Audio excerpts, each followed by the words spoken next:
What's up, you guys? It's Yugioh coming at you guys with what I think are going to be the best hand traps of the post-Shining Victory format. And so, without further ado, let's get into what I think are going to be the best hand traps.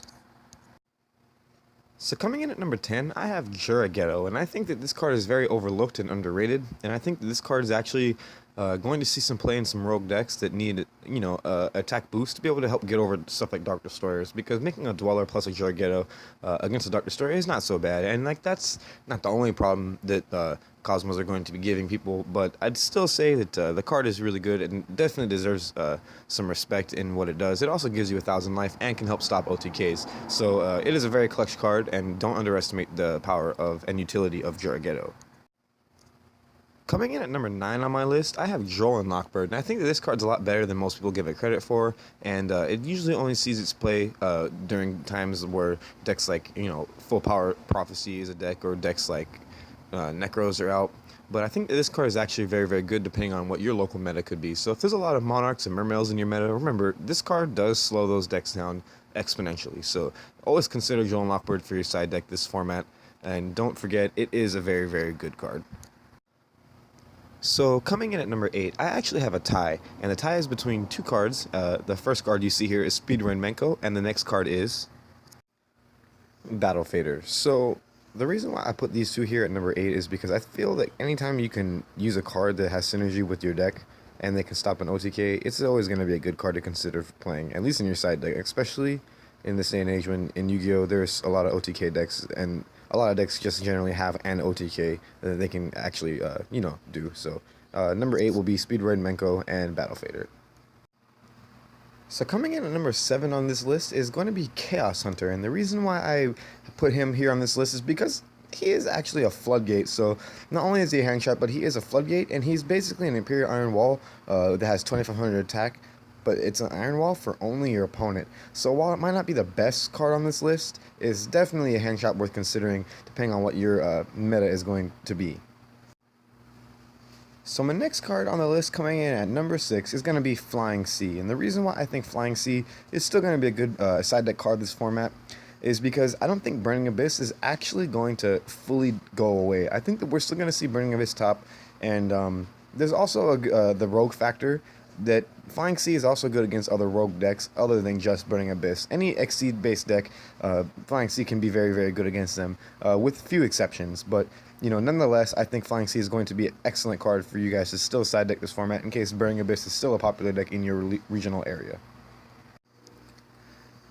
Coming in at number 5, I have Ghost Ogre and Snow Rabbit. Now, this card might not see as much play as it used to, or what it may see again in the future, but with the advent of new Pendulum decks coming out, and the possibility of Pendulum decks actually coming into the format as we go deeper into this format, it is always going to be a good option, and it's also very good against some rogue decks. You can use it against Monarchs and against Mermails, and even against Burning Abyss if used correctly. So, maybe they'll have a Terror Top under the Dante and they'll activate the effect, and that's actually usually a good time to Ghost Ogre. Or if they special summon a Sir and they make a Dante and they mill, that is also another good time to Ghost Ogre. So don't always count this card out because it still has a lot of potential, and it will most likely see a lot of play in the future, so hold on to this card if you have it. So, coming in at number 4, I have Effect Veiler, and I think that Effect Veiler is really good, and I always have this theory that Effect Veiler is even better the higher the ceiling of your deck. So, like, if you're playing like a rogue deck and you're playing against Cosmo, Veiler might not be very good, but if you're playing a Cosmo Mirror, Veiler can actually win you some games, and it has done for me. If you guys haven't tried it, I suggest you guys at least try it out, because Veiler is a very, very good card, and it can be one of the most clutch cards. And I think it will always remain one of the most clutch cards in the game of Yu-Gi-Oh! It has been ever since it was released, and I think that there will never be a time that it is not. Okay, so coming in at number 3 for my top 10 best hand traps of the post-Shining Victory format is actually going to be Artifact Lancia.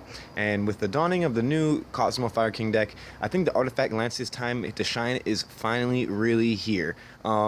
It was good in Necros format, and I think it'll also be good here as it has many applications and helps you fight against not only Cosmos but against Monarchs as well. So this definitely can be a contender for a very, very good side deck card, for at least worthy of 2 spots in your side deck post Shining Victories format.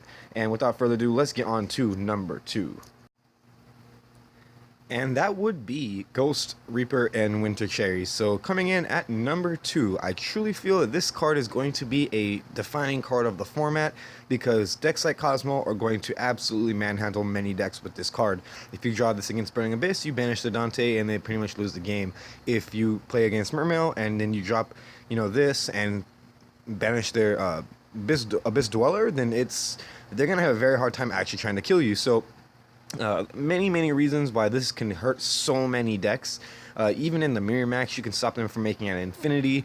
There's like so many applications to why this card could actually be very good, and so I highly recommend you guys, if you guys can, pick these up and keep them, because even if you're not playing that deck, this can work in many mirror matches. And the only deck I could see that would not run this would be Domain Monarchs. So I truly feel that this is going to be a format defining card, and it will show its face throughout the course of the format in many decks and in many side decks. So you guys should definitely consider picking this up and holding on to them, because it will probably go up in price, just like Ghost Ogre did before it. Now, before we get on to number 1, I would actually like to give an honorable mention to all of the kaiju monsters, and if it wasn't for the fact that they were an actual archetype, I would give them more of a reason to be considered a hand trap and actually place them here on this list. But to be fair to all the other hand traps in the game of Yu-Gi-Oh, I decided to leave these guys out and just give them an honorable mention, just because they are that good, and they are probably better than any of these hand traps, truthfully, at getting rid of one of the most problematic things in Yu-Gi-Oh, and that is helping you break a unbreakable board. So with an honorable mention to kaijus, we can now move on to what I think is going to become the number 1 hand trap this format, and that card is Max C. And so the reason why I have Max C as number 1 card of this format, or at least the number 1 hand trap of this format, is because Cosmos are looking like they're going to be the best deck of the format, and I believe that Max C was never really that good against Cosmos, but now with their ability to use Fire King Island and to make huge, incredible turn 1 boards,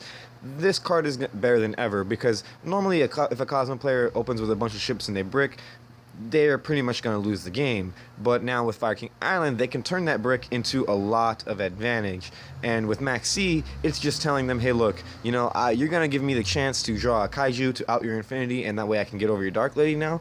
I mean, there's a lot of reasons why I think that Max C is actually going to be a very good card, and you guys should definitely consider playing this card, and do not get rid of your Max Cs unless you have multitudes of playsets in which you want to actually make money and trade value. So I really think that you guys should definitely be playing Max C in your decks, if not in the side deck, depending on what type of deck you're playing. And as I always say, if you're playing a very combo-oriented deck that likes to go first and make a big board, Max C is probably not the best card to be maining, but then again, it's a player preference thing. So let me know what you guys think about this top 10 list in the comment section below, and thank you guys very much for watching. As always, take care.